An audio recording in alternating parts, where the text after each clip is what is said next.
Do you like a good scare? Do you have a dark and disturbing imagination? Then you've come to the right place. Welcome to the new Shiver Show. I am Mary Labrie, your host, here with my co-host, Greg Flynn. The Shiver Show brings you strange and chilling tales of crime, horror, and science fiction from the golden era of radio, as well as new contemporary productions. We're about to listen to The Landlady by Roald Dahl. Greg, any initial thoughts? Well, I'm interested to hear what happens in this adaptation of Roald Dahl's short story. After all, what possibly could go wrong in a tale with such an innocent-sounding title as The Landlady? Absolutely, and here's a beloved children's literature writer. So how dark could it get? Yes, this is going to be upbeat, cheery. I'm looking forward to this. I might have a cup of tea while I listen to it. Or warm milk with some gingerbread cookies.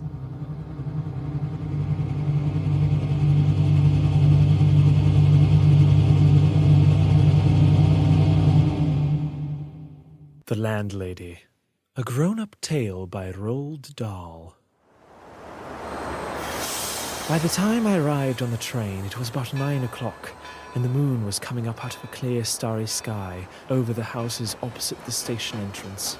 But the air was deadly cold, and the wind was like a flat blade of ice on my cheeks.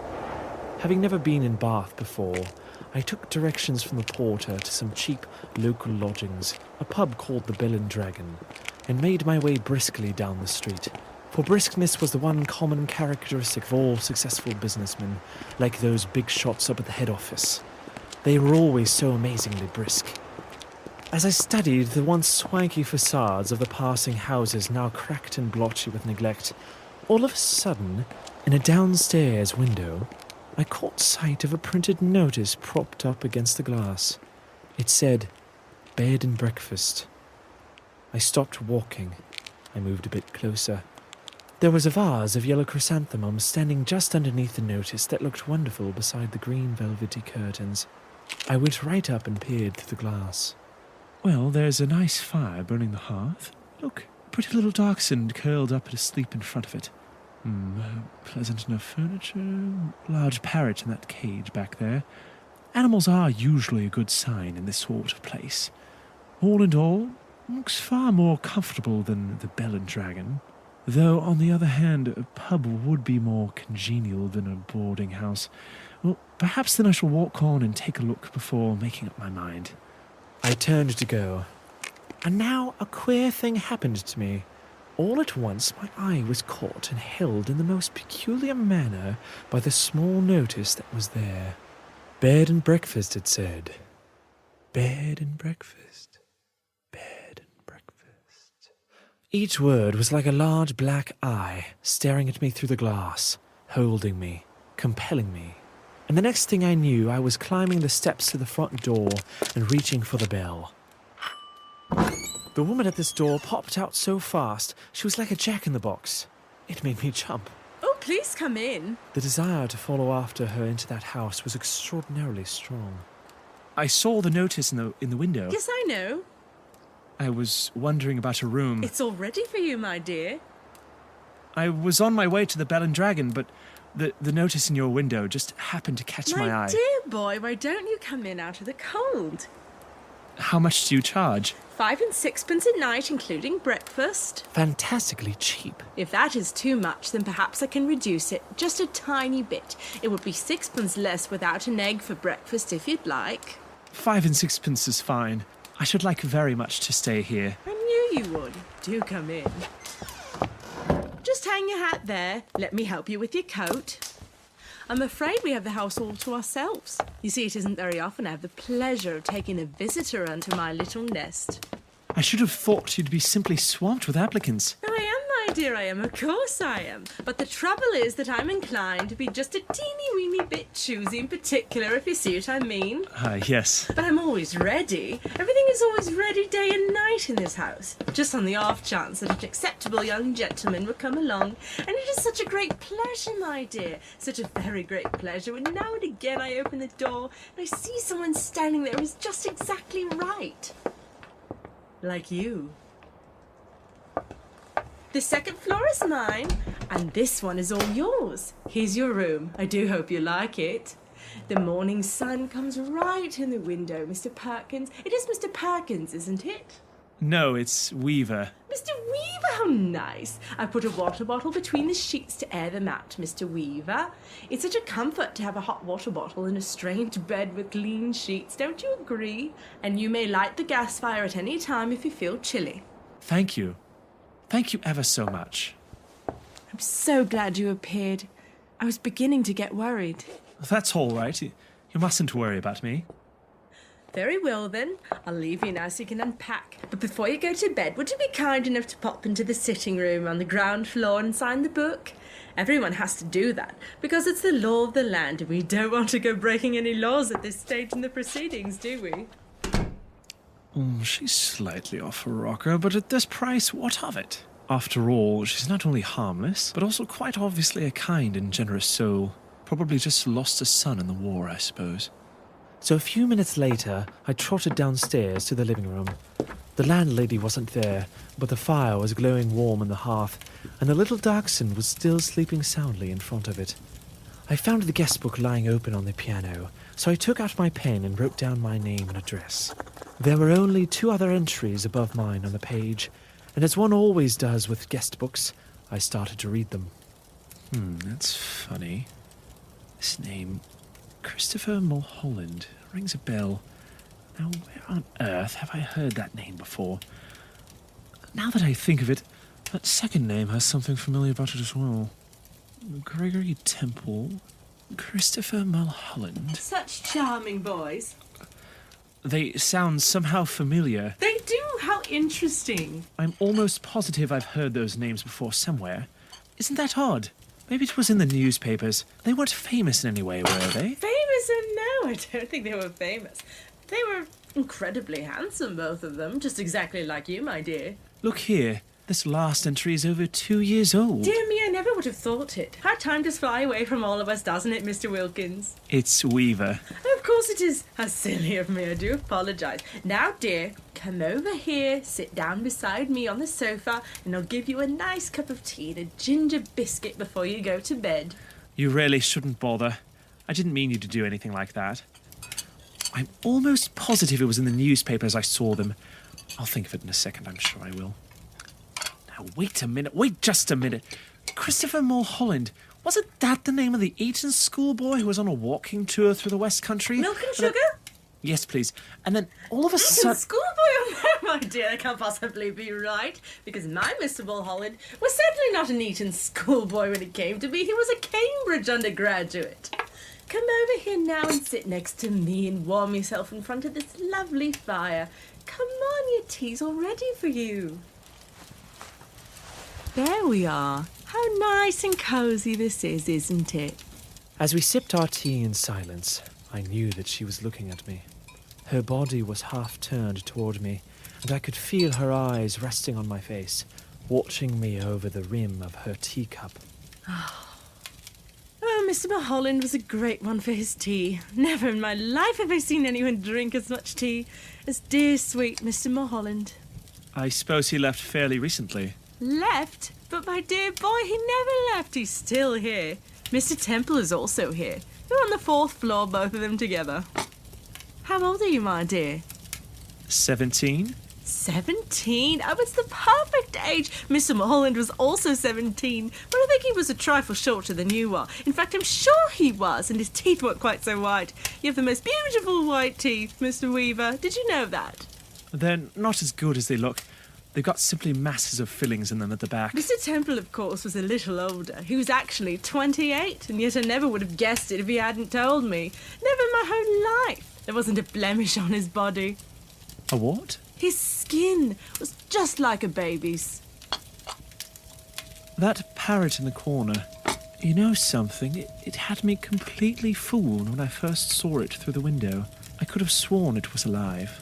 Alas, no longer. It's most terribly clever the way it's been done. It doesn't look in the least bit dead. Who did it? I did. You did? Of course.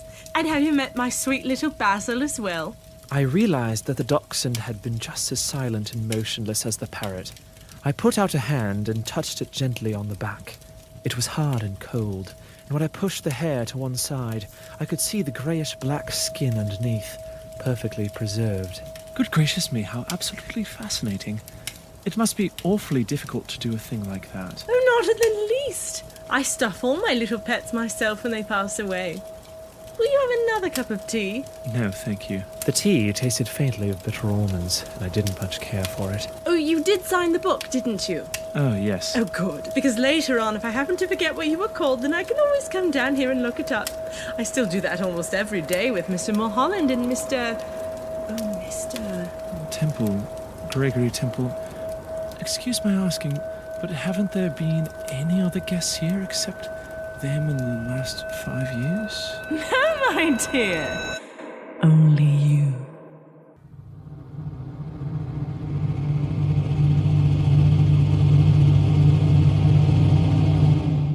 What did you think of The Landlady, Greg?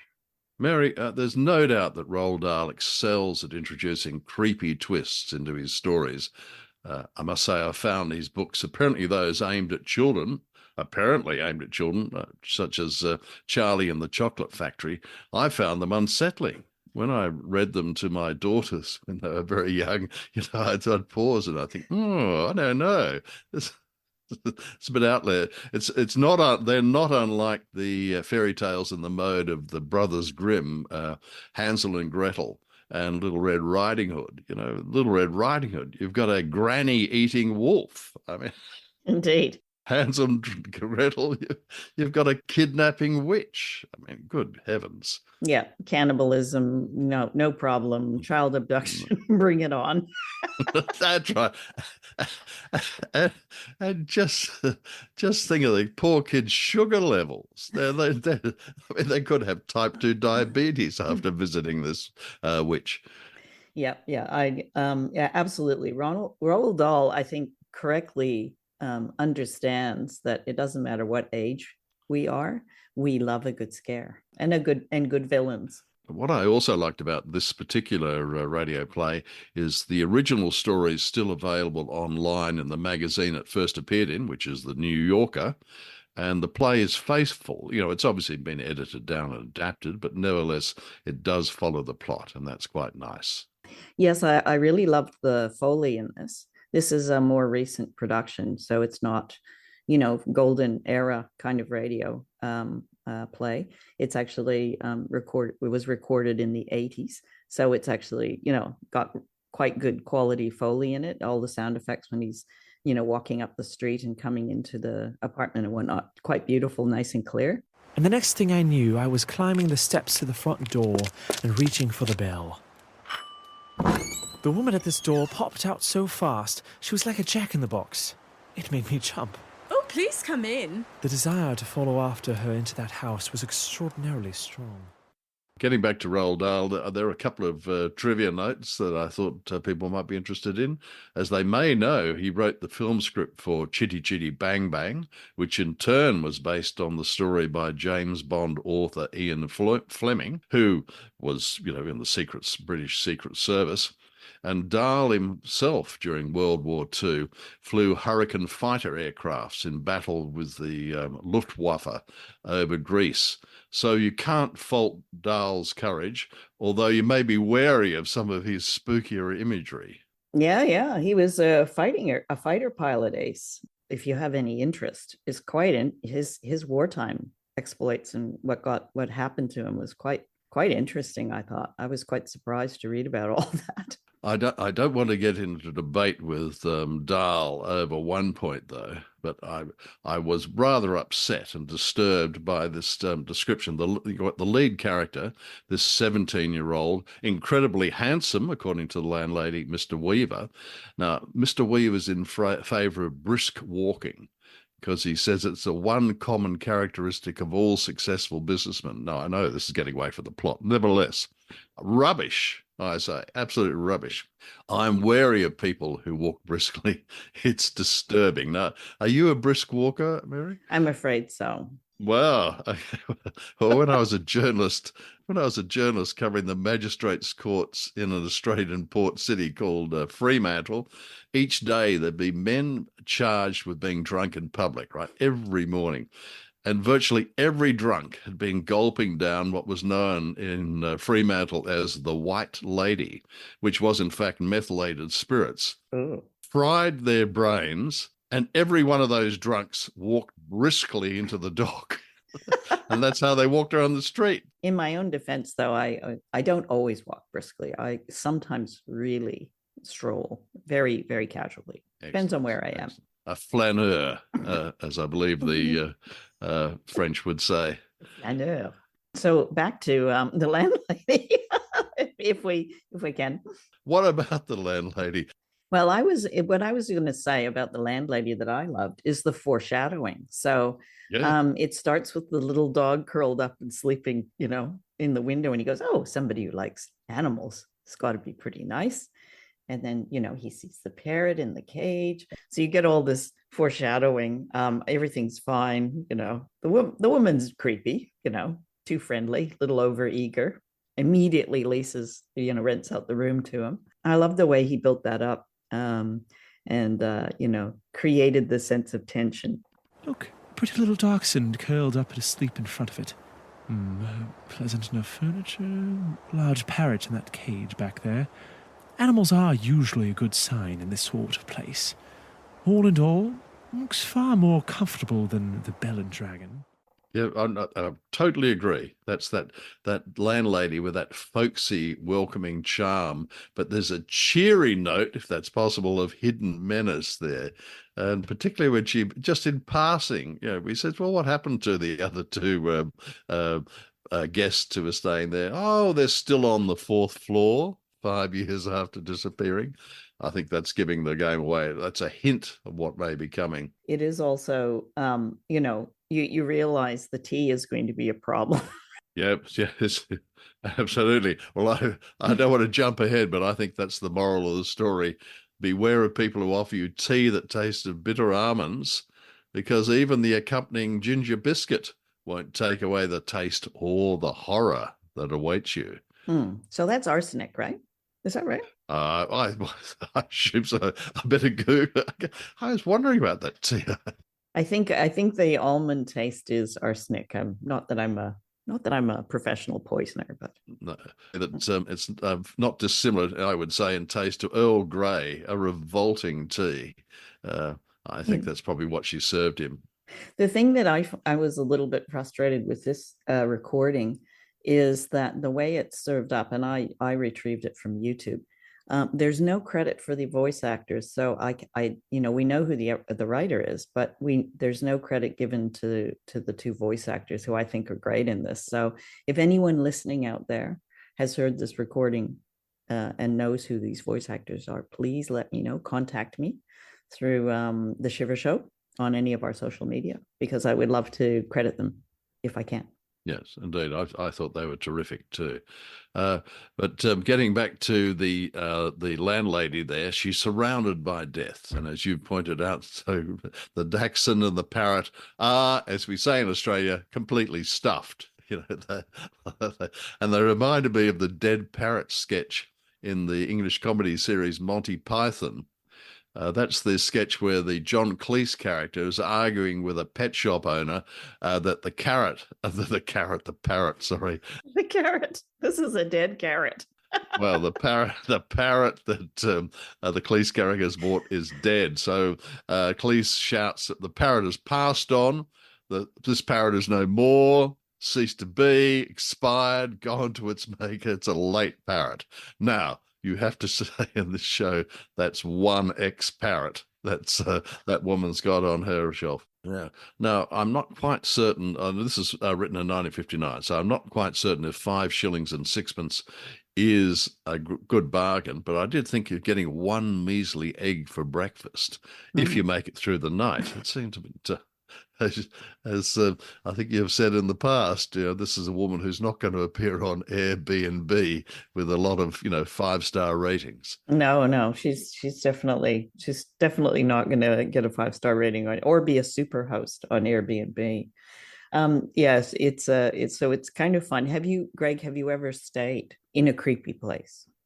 Yes, my wife and I stayed in a very creepy place in London about 4 years ago. It was an old school teacher's house in Kensington, South London. And what they'd done is they'd chopped this perhaps 3 or 4-story home up into various rooms where all the guests stayed.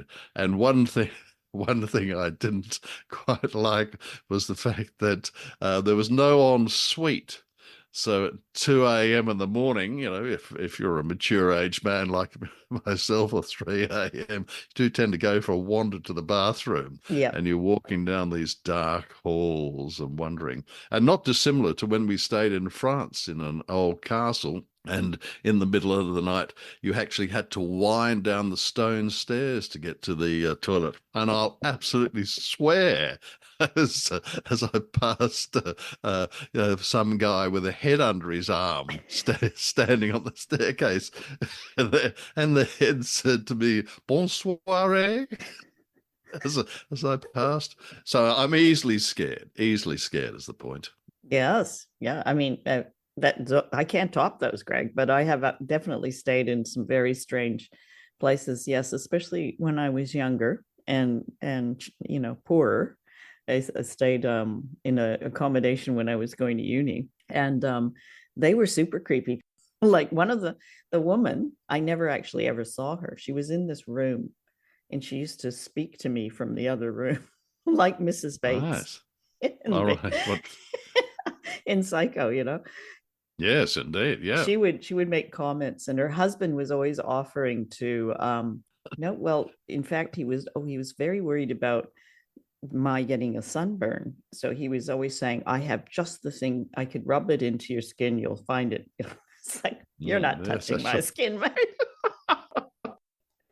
Yeah, I checked out after a week. That's a lovely spooky horror scene. And talk about the endings. The final thing I was going to say, that was a knockout ending. Now, when a woman sits on a couch next to me and leans over and whispers provocatively, "Only you," I'd rather hope she's not referring to plans for a little amateur taxidermy. Yeah, that's right. I mean, I've never seen a stuffed person, and I hope I never do. Have you been to Madame Tussauds? Yeah, but those are wax, right? Well, yes, sure. It's not quite the same. Go away. Roald Dahl is also the author of James and the Giant Peach, Charlie and the Chocolate Factory, Matilda, and the Fantastic Mr. Fox. So his children's writing has been made into movies over and over again. So obviously we all love his dark writing. And another little bit of trivia, Greg, is that in 2021, Forbes, the magazine Forbes, which is financial money magazine, they rated Roald Dahl as the top earning dead celebrity in 2021. More money than Elvis and a whole bunch of other people. Holy heck. Oh, well, that's reassuring. That's very reassuring for my family that I've got one novel out. By the way, The Berlin Cross. Not making a plug or anything. No, not at all. Available in a remainder bin near you at your local bookstore. You know you deserve it.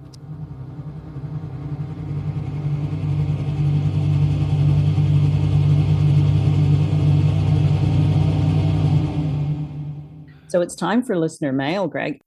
Excellent. This one's from Hatted Sailor, and he says, "Hi, Mary and Greg.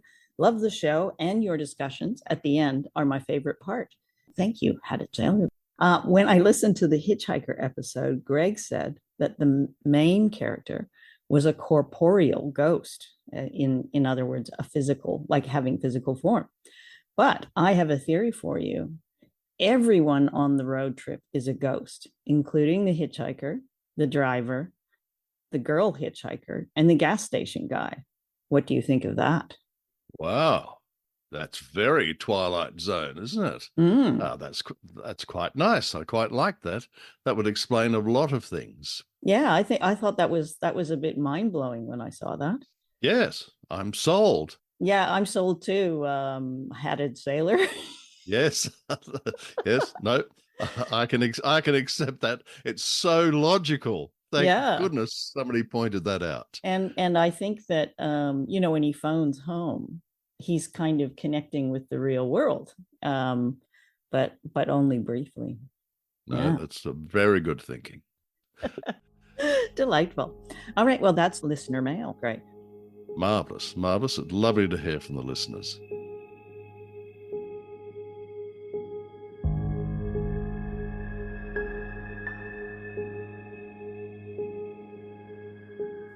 That's our show for tonight. I hope you enjoyed the Shiver Show. Please follow us on social media. Our handle on Facebook, Instagram, and TikTok is at The Shiver Show. Check us out. And also check out our new website, which is www.timewarpstudios.com. Mary, once again, it's been a real treat. Actually, it's been a real horror, to be frank. But nevertheless, good night. Good night, Greg. And good night to you, listeners.